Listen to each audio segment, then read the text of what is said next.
said, I'm the Associate Dean for Graduate Education in the faculty, which means I get to do hardly any research whatsoever, so it's a delight to be able to come along and talk to you about virology for a change. Platforms and construction.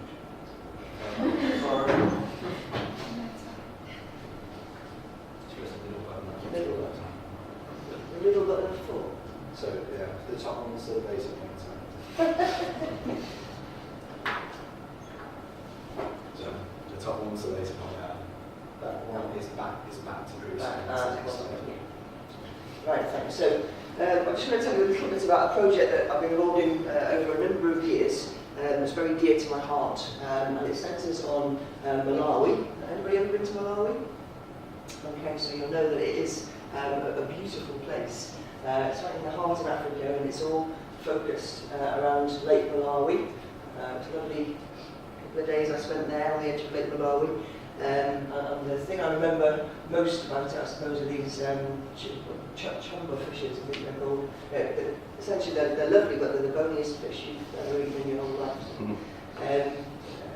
Yeah, so Malawi is a beautiful place, but it's a really, really poor place. It's got an awful lot of environmental and population challenges. So it's got a population of around 16 million. Life expectancy 54 years, which has actually improved enormously over the last 5 years. You know, it was around in mid-40s. Infant mortality is high, 77 per 1,000, but again, that's a lot better. That's probably about twice as good as it was. It was around 140 odd per 1,000 5 to 10 years ago. And part of the improvement has been around HIV testing and treatment. High seropositivity for HIV in the country, around about 17%, but again, that's improved. The economy is based mostly on agriculture, and particularly on tobacco exports. So about 50% of exports are to do with tobacco. And for a lot of reasons, they are heavily reliant on international aid. So we haven't really got any natural resources apart from labour and soil, I suppose. So the study that I got involved in was linking up with the University of Liverpool, and Tom Sullivan and Matt Maliwa from the University of Liverpool were my collaborators.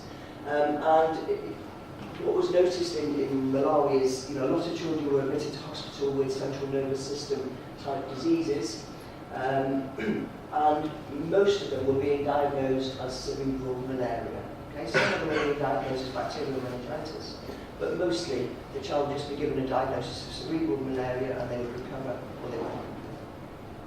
So we suspected that cerebral malaria was being overdiagnosed, and even so there was a high proportion of patients who were undiagnosed completely. So we set out to see whether viruses might be involved. And the clue we had was that we know in studies in the UK and across Europe that viral central nervous system infection is a big contributor to childhood disease. So that's just a nice slide that shows collaboration between the two universities. This is the Queen Elizabeth Central Hospital in Blantyre, where most of the studies were carried out. And this is the Wellcome Trust Laboratories in Blantyre, and it was a Wellcome Trust funded study that provided the funding for it. So these are some photographs I took around the Queen Elizabeth Hospital. Now, if many of you have been to Africa, maybe this is quite familiar for you, but I was really quite shocked. You see pictures on television, but it doesn't quite prepare you for the fact that this is the neonatal intensive care unit. Okay, so the babies are lying on wooden cots with blankets, and there's you can't see it, but there's an oxygen cylinder here blowing oxygen across. So that's, those babies are in an incubator, effectively. The system is that you come into hospital, and if you come in, your family and friends come with you, and it's up to your family and friends to provide you with any clean bedding, to provide your food, etc. There's no other facilities around the hospital apart from the limited medical care that they're able to give. So that's the sort of context of the study. We recruited into the study children who were admitted with central nervous system signs between 1 month and 15 years of age. So the whole other signs that we look for there, we're going to them now. And we took a full history, We took a CSF, a blood sample, and where appropriate, post-mortem tissue. Detailed neurological examination, and we also did bacterial meningitis, but we tested for bacterial meningitis on the CSF samples, and where possible we followed up at a month after the initial episode. So, into the study we managed to recruit 1,230 children. Almost immediately we were able to exclude over half of those, 714 were excluded.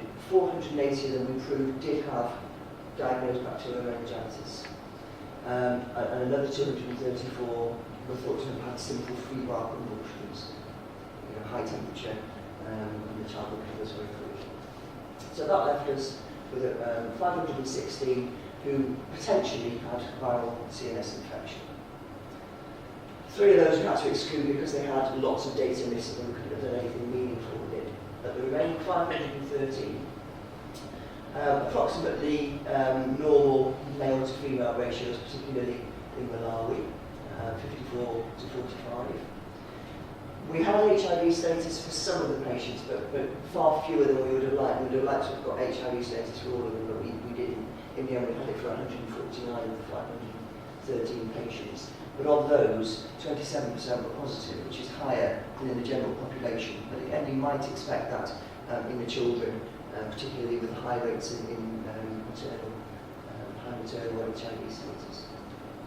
And the children ranged in age from a month to 13 years, but most of them were in a very young age. Most of them were around about a year. The median was around that. Okay, so what did we do? We looked for a whole range of viruses. We used ordinary qualitative PCR and real-time PCR. Looked for a whole range of common childhood viruses, viral DNA or RNA in the CSF. We did serology where we had blood samples. We did some genotyping. And the samples were also all tested for arboviruses to exclude arboviral cause. I haven't got the data for that today. So the overall summary of our findings is that we found about a quarter of the patients did have some viral nucleic acid in their CSF. In total of that list we found 12 viruses were represented. So if you look here you can see that the big area is the 75% that we still haven't got any diagnosis for. Okay, but these are all the different viruses that we find. You can see the commonest is adenovirus, which is a very common ubiquitous virus that causes colds and various other things, but we know it does infect the central nervous system. Mumps, there was a lot of mumps, HHV6, and here we've got cytomegalovirus, which I'm going to say a little bit more about, and here we've got parvovirus B19. Really high rate of death in the children. Okay, so in this country, if you have children with a viral meningitis type illness, most of them will recover. Okay, a third of these children died. We also found that a third of them also had the malaria parasite, Plasmodium falciparum, was present in their CSF as well. So this is suggesting a lot of them have got a dual infection with malaria parasite and virus. Now, I have to say that we know that an awful lot of children in this type of environment carry malaria parasite and are perfectly well. Okay. But we found that children who had a dual infection, so who had a viral infection and a malaria parasite present, were much more likely to have seizures. That was highly significant. And they were more likely to have serious consequences. So children who had a dual infection, malaria and virus, died. 38% of those children died, versus 30% who had a viral infection on their own, and only 13% who had neither. Okay? So that suggested to us that viral CNS infections are important causes of hospital admission and death among children in Malawi, and that includes children whose coma previously might have been solely attributed to malaria. That was published at the end of last year in the Lancet Global Health. I mentioned I just wanted to, I'm realising over time, am I right for a couple of minutes here?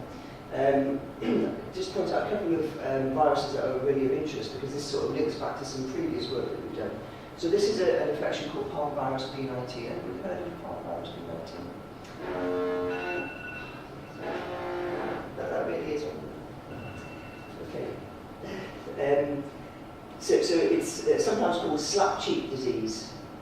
And you can see why it's called slap cheek disease. It's a very common childhood illness, tends to come in epidemics every 3 to 5 years.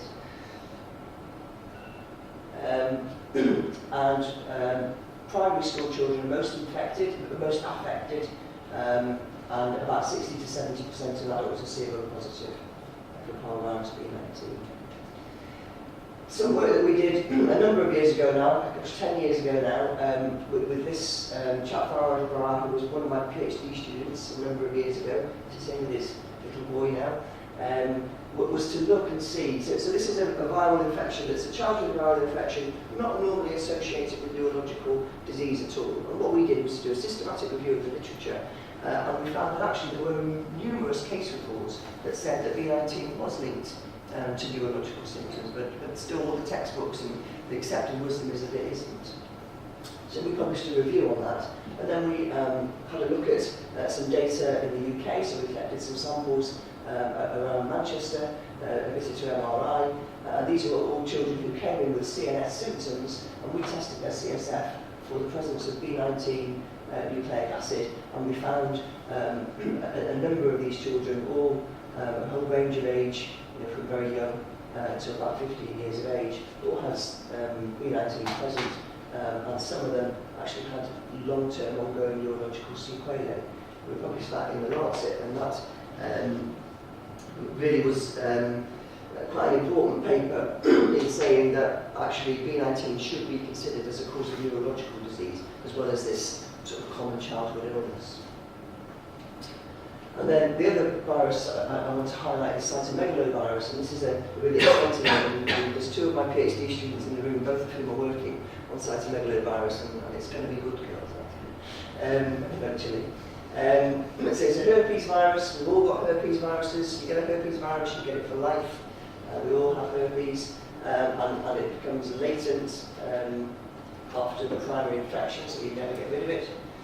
Seropositivity rates for cytomegalovirus vary from about 50 to 60% to 100% of the population, and that variation is dependent on how clean the neighbourhood is. Okay, it's dependent on your socio-economic status. So, in nice middle-class areas, you have 50 to 60% seropositivity. In a developing country situation like Malawi, you're going to have 90 to 100% seropositivity, simply because it's spread by close contact, it's spread by sharing cups and drinking and saliva and kissing each other and living very closely together. Cytomegalovirus is a really interesting virus because it very rarely causes a disease if you've got a good functioning immune system. Okay, it doesn't cause any symptoms, it lives in perfect harmony in your body, causes you no problems at all. But it causes severe disease if you become immunocompromised, like AIDS patients, for example, suffer severe cytomegalovirus infections, or it can cause real problems in congenital infection. I apologise for this horrible picture, but this is a baby who's been born with cytomegalovirus congenital infection, got an enlarged liver and spleen, microcephaly, and will have serious neurological problems if the baby survives at all. Have any of you ever heard of cytomegalovirus infection in the context of congenital infection? Okay, so you'll be surprised to hear that it's the commonest congenital infection in Europe. Okay, so 1 in 1,000 babies approximately are born with cytomegalovirus infection. Most of them are fine, but some of them are really severely affected like this. But there's very little we can do about it, so there's very little publicity about it. There will be something we can do about it once Jai Holmes are finished up PhD. But particularly, so the accepted wisdom is that in a developing country where you've got very high seropositivity rates, you don't get very much congenital cytomegalovirus because it's much more prevalent with a primary infection. So if you're already seropositive, you're likely to pass it on to your baby. That's the accepted wisdom. But there's very little data on outcome of that. Until, so just to say that we do know that cytomegalovirus is associated with central nervous system disease, particularly congenital infection, when it's the commonest cause of acquired hearing loss. So our findings were that 14 of our samples, 2.7% were positive for cytomegalovirus, mostly in the younger age range. No seasonal variation, but the positive specimens were found throughout the year that we collected. But look at that 78% death rate among the children who had CMV and CSF. Seroprevalence was high, as we expected, so in the children population, the seroprevalence of 84% is massively high. We don't know the HIV seroprevalence for most of them, only for 7 of them, but of those 7, 5 died. Okay? So, what's really interesting is that just at the beginning of this year, there's been a paper published that's talking about the very thing that our data appears to indicate, which is that despite this very high seroprevalence among women in developing countries, that actually there is a real problem with congenital cytomegalovirus infection, particularly when HIV is also present. And that's exactly what we found in our CNS CSF data. So in this study that was conducted, this was in Ghana, they found that a 3.8% incidence of congenital CMV, which is very high, and that maternal HIV increased the incidence of it. So just to conclude, our conclusions from this study were that common viral infections are a significant cause of paediatric central nervous system disease in Africa, and that finding HCMV in the CNS compartment is associated with a poor outcome for children presenting with CNS symptoms, even when you've got high seroprevalence of the virus. So, I guess it was a little bit of a whistle-stop tour, but to me, these are quite significant and exciting findings. Thank you.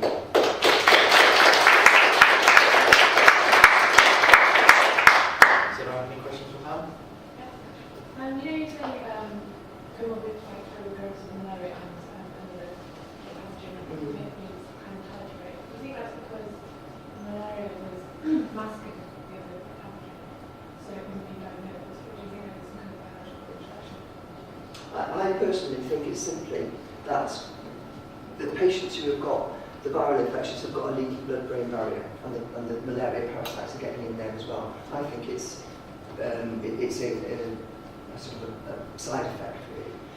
Which one of them is causing the damage? I tend to think it's probably the virus, but it could be either. But I think the significant thing about it is that previously, if you found the malaria parasite, you just say, oh, well, it's cerebral malaria, and that's the end of it. Whereas actually, that could just be a red herring, and it could be the viral infection. So you need to consider both of those things.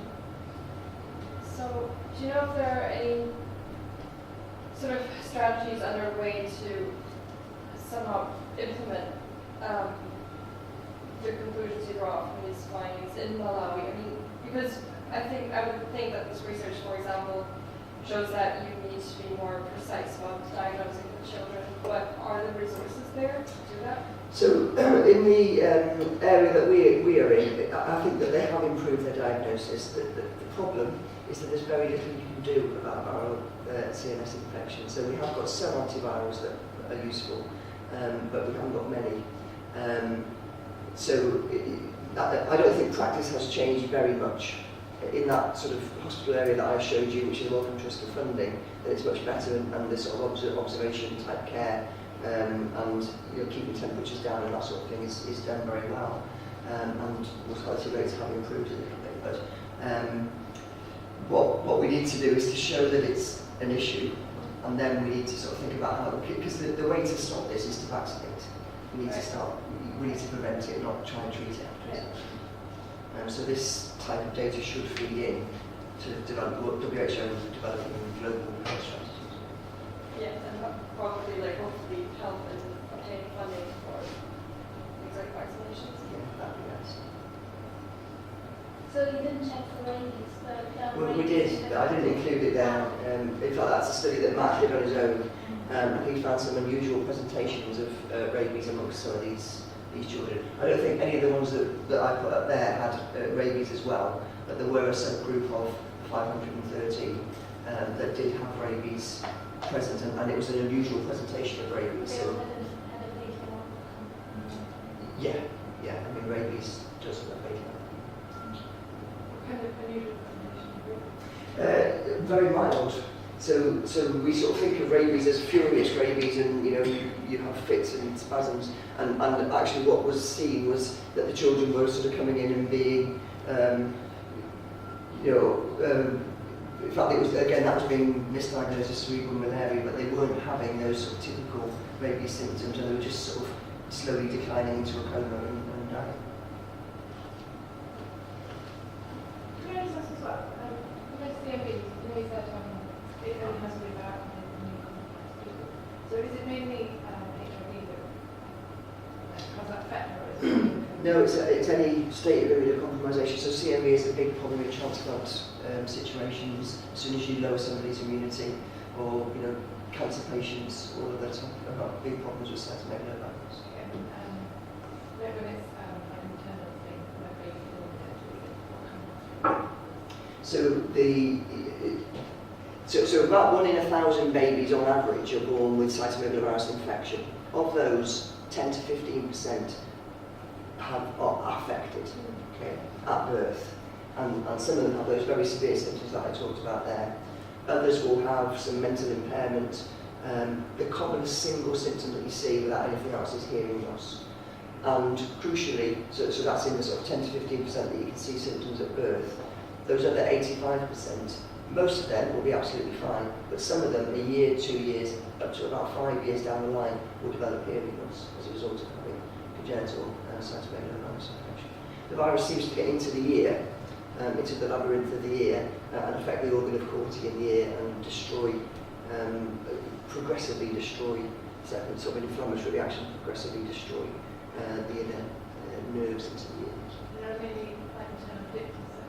So that's what these two are working with. So one of the things that, well, essentially what their projects are, I should let them tell you themselves. Cytomegalovirus has got 8 different glycoproteins on its outer coat, and those glycoproteins we know are highly variable. So the theory that we're working on, we've got a bit of evidence that suggests it's the right thing to be doing, is that if you've got particular changes in those glycoproteins or particular combinations of changes, then that could be the high-risk virus that's able to evade the immune system and cause the damage. So what we're doing is trying to look and prove that theory, and then if we could do that, then we could set up really a very easy bedside test. You could just test, and if you've got a high-risk virus, you treat. If you haven't got a high-risk virus, you're fine. Because treatment for cytomegalovirus in very young babies is quite toxic, so you don't want to do it unless you have